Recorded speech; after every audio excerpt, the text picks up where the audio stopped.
It's really wonderful. We're very appreciative that we're in a position where we are a fully creator owned business.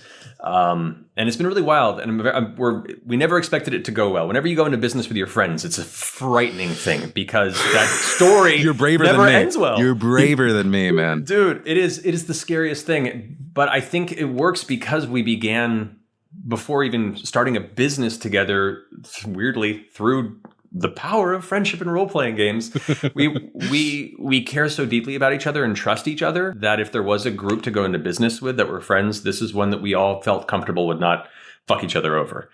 And also, we all kind of naturally fit into different positions. You know, my wife was creative director at Geek and Sundry for a while, and so she naturally transitioned into creative director for our channel.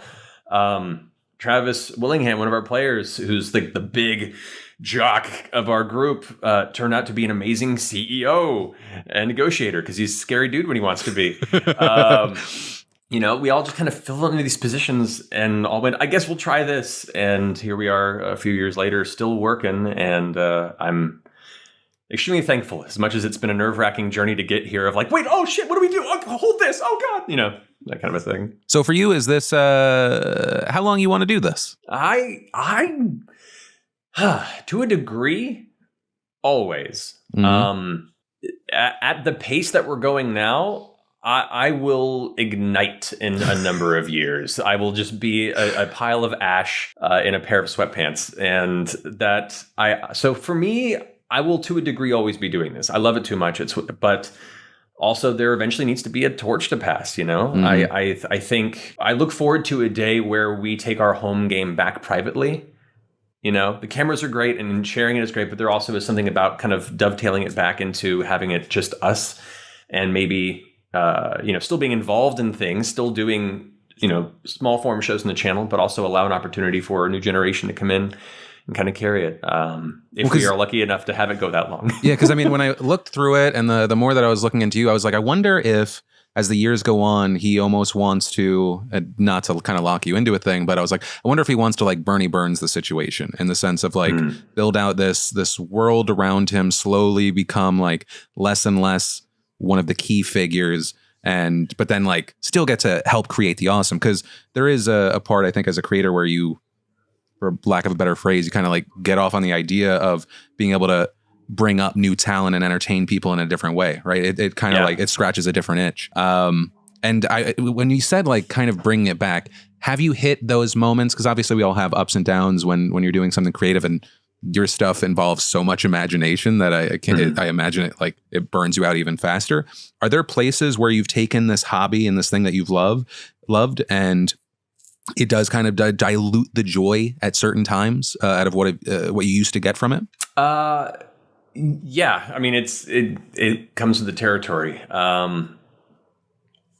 It's more of a question of if the good outweighs the bad, which it currently does, thankfully. Like a marriage. Yeah, when you put something very personal on the internet, something that you thoroughly enjoy and that you're passionate about, there will always be people that hate what you do and to a certain degree, will put all their energy into try and tear it down.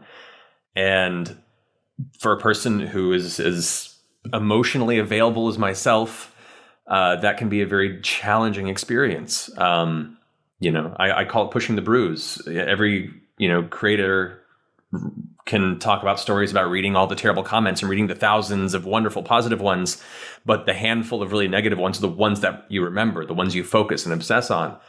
And I very much have had that problem through the years, and I'm getting better about it. I'm learning to be better about it, but it's hard when it's something that you are creating with your friends, that you're just trying to bring joy with, that you're trying to inspire people with, and you still see misinterpretations, twisting of what you're doing and saying to fit a specific narrative that doesn't exist. And then those take fire in social media spaces. And then if you try and explain yourself, or if you were to ever try that, it would only help to add fuel to that fire. So you don't defend yourself because you're almost in a position where you can't. You kind of just have to take it on the chin and keep pushing forward. And that's just tough. So that's the hard part about it.